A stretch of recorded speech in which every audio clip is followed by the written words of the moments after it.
Hey everybody, it's Dina again with the Rhode Island Wave, and I am here today with a couple Rhode Island artists. Franny Keeps. Franny Keeps is your artistic name.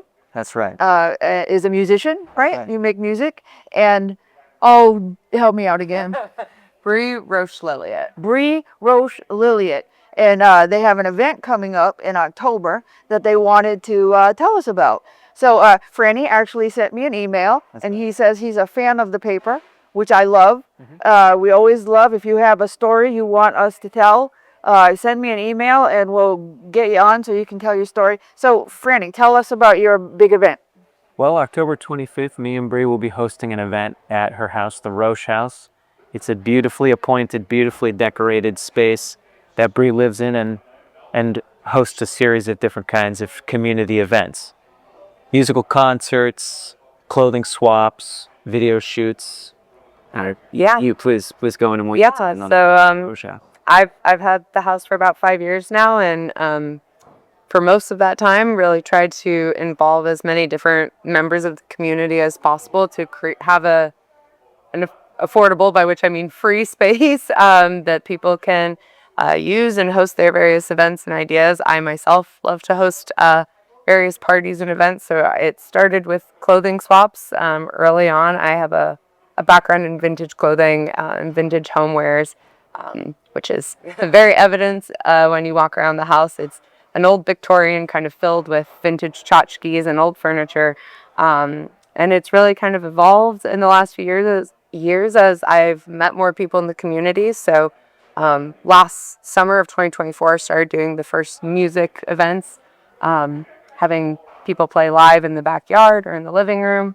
Franny was one of those performers last year, and so when it came time to this event that they're having and wanted to propose, it seemed like a kind of good fit for us to work together on something. Wonderful. Absolutely. Now, Franny, tell us a little bit about you. You're a musician. That's right. And I listened to a little bit. I stalked you. How'd you like it? Yeah, I thought it was great. Thank you. But I want to hear about it in your words. When did you start? Where did you get a feel for this? Well, I got interested in music, like playing music in high school, and I had a band for a while.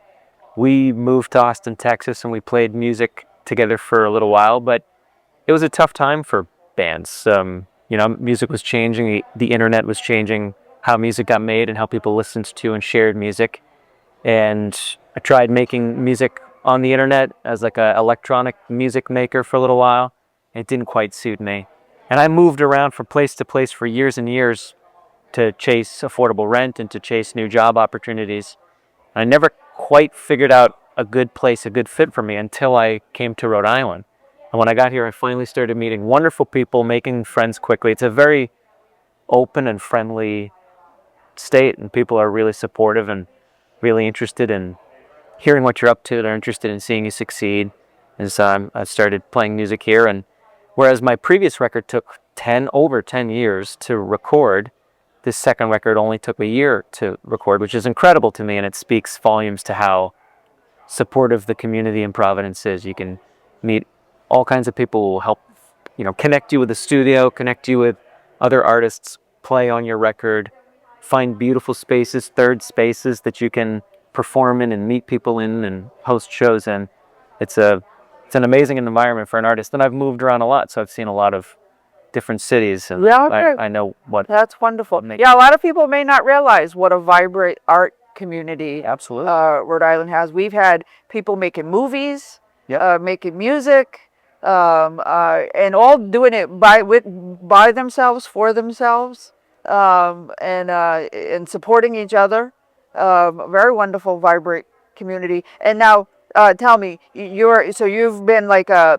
Now when you say you're into vintage clothes, does that mean you collect them, you restore them, you sell them? What are you doing with these? All of the above. That's one of my first loves. It was my first job when I was in high school in California. I was working at a vintage store, and I just kind of fell in love with it as time progressed. And through college and other careers, it was, I was always a collector of it. I always had an affinity for the past and for history, both from a cultural standpoint. Both of my parents instilled a deep love of oldies and classical music, and old film and art. So I always kind of had an affinity for the past. And collecting clothes felt like a tactile way to do that before I was living in my own home, living in apartments and things like that. So, around 2017, I officially started my vintage business while I was still living in Brooklyn, New York at the time. And it was really kind of a side hobby. There's a lot of grinding. I lived in New York for almost 10 years, and there's a lot of hustling, a lot of grinding as people, as it's stereotyped. And so this was always kind of like a side project that, was like a passion and a love. And, I moved here about 5 years ago at the end of 2020, bought my home. And, something Franny and I really related to was the idea of coming to a city rather unexpectedly, besides applying to Brown for undergrad and not getting in. Like, I really had no frame of reference for Rhode Island at all, except really stumbling through it on my way to visit some family in Mass over the years, and really came to fall in love with Providence as a city and a community, and the influx of creativity that was happening here.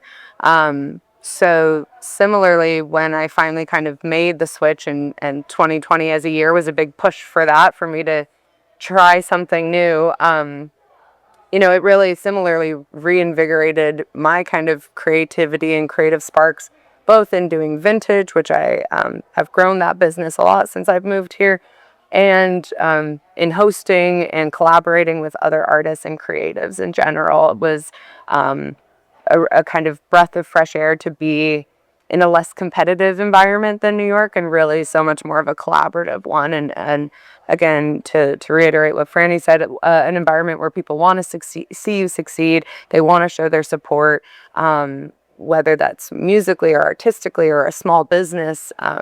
People here are excited for things that are new and the promise and hope that they bring. And so getting to see all of these factions of creativity combining together and people collaborating in new and exciting ways over the last 5 years of living here has really just kind of reinvigorated a creative part of me that actually kind of fell dormant while living in New York because of how difficult it was just living there. So I love it. You're describing the city that I love.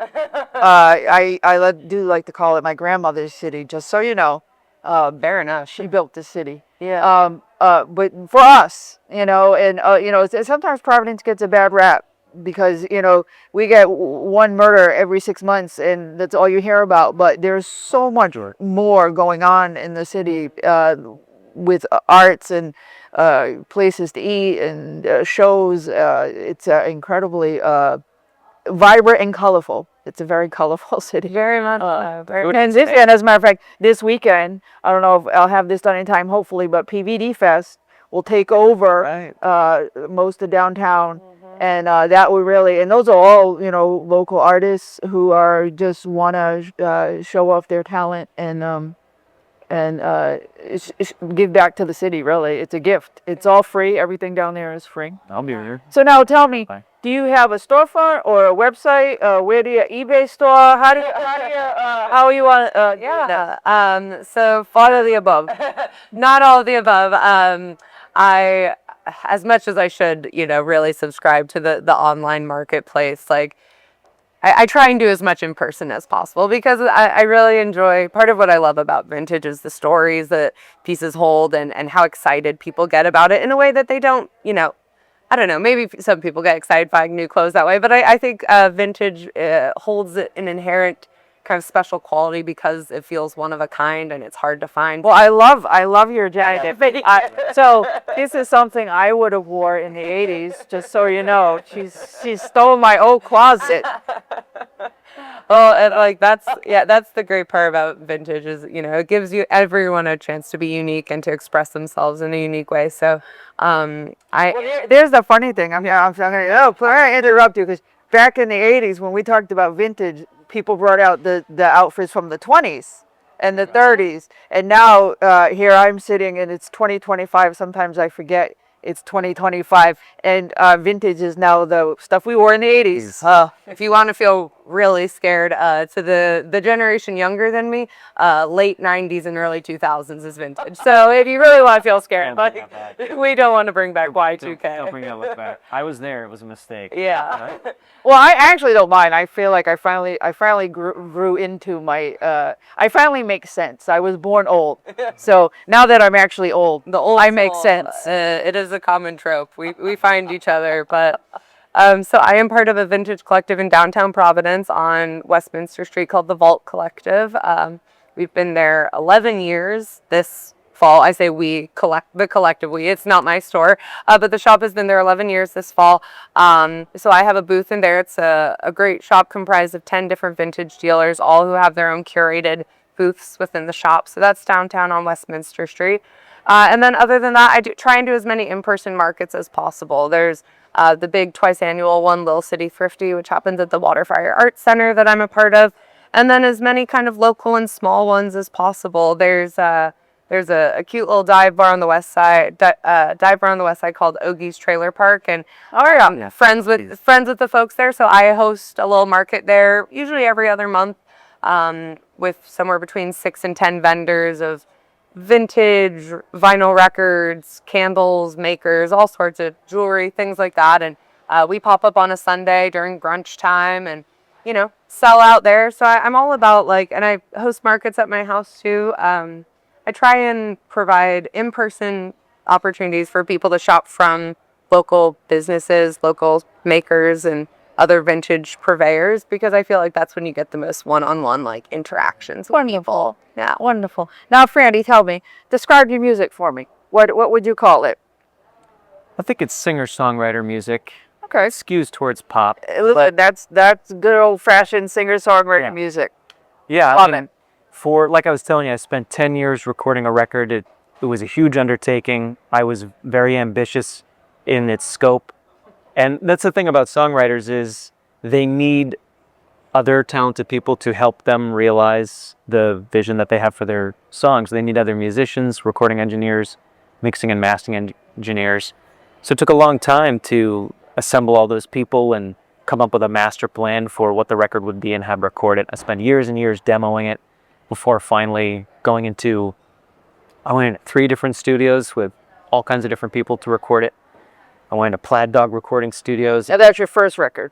Yep, that's my first record. And my first record was a concept record, an autobiographical record about my experience being in an abusive relationship and going into depression after that relationship ended, and just sort of using workaholism as a distraction from unresolved trauma, and then slowly getting out of that and recovering thanks to meeting a loving and caring partner who coached me through it. And Nice. Yeah, and it was a long journey, but I'm in a great place now, and a great place emotionally and a great place geographically, because not only have I told that story and I kind of had the cathartic experience I needed, and I put that story into music and released it, and that record I pressed to vinyl, and I did the release show at the Myrtle, which is a fantastic venue here in Providence that I love, and the profits from those record sales all went to a domestic violence charity. Oh, that's nice. That has helped me a lot over the years, that my partner used to work for, called the Network Lorette.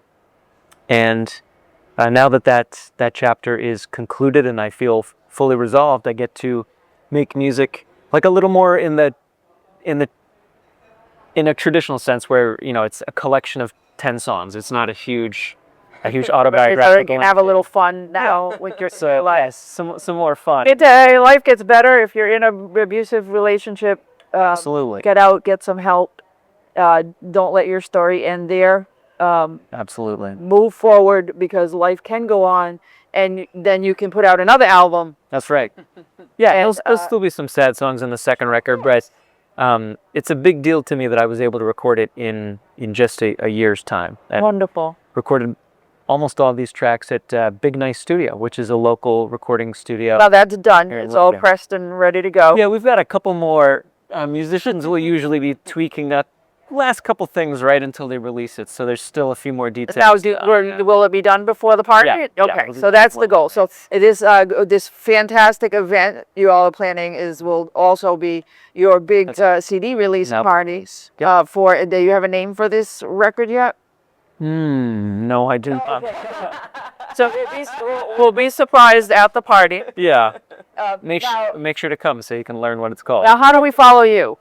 You can. I have a website, frannykeeps.com, that I update quasi regularly. I'm on Instagram, but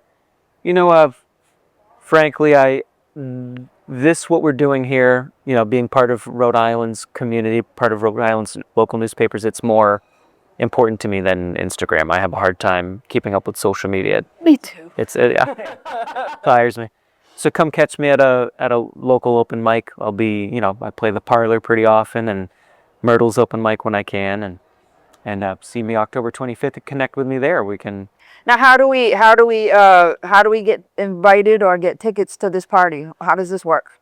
So I, despite also not being the biggest proponent of social media, I am a little bit better at using it. So I will probably do a lot of the marketing and promo for it online on social media. We're submitting it to a few different local calendars as well, so it should hopefully be in like maybe the Motif calendar or some other online platforms. But if you follow my house has an Instagram, and it's Rausch Haus PVD. That's RAUSCH.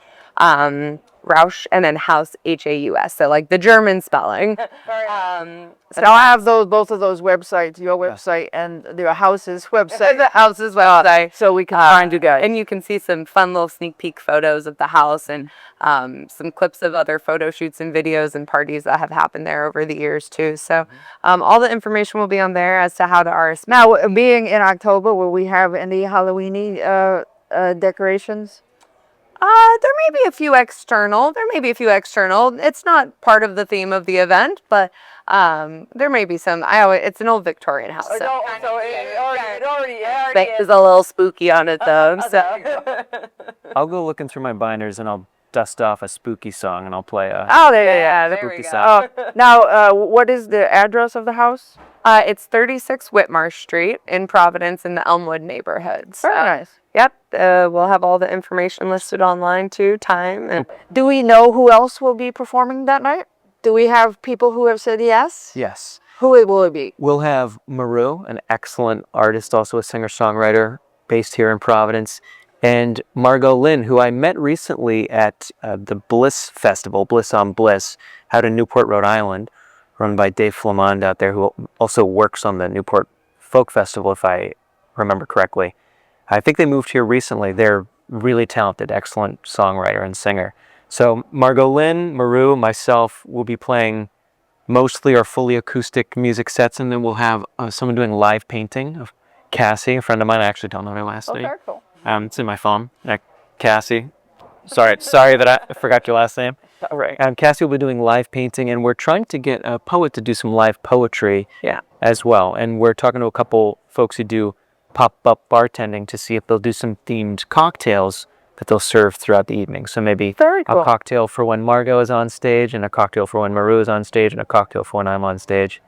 And to showcase not just the beautiful home and incredible interior decoration sensibilities of Brie, Brie and I will hopefully be working on some costume changes for me. So I'll wear some outfits appointed to me by Brie that I'll swap through. Very cool. And do you have plenty of help? You got volunteers all ready to work with you?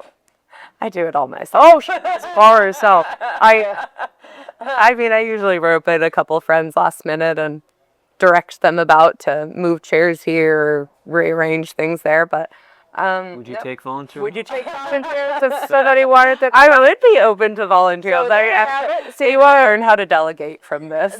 See, with new experience, if you want to be a part of this, you can come. You can go to the website and send her an email and maybe come and help out, because there's always so many moving parts in an event like this, especially a house party. There is. Wonderful. Well, it sounds like a great time, and maybe I'll show up. Please. We hope to see you there. It wouldn't be the same without you. Well, thank you guys.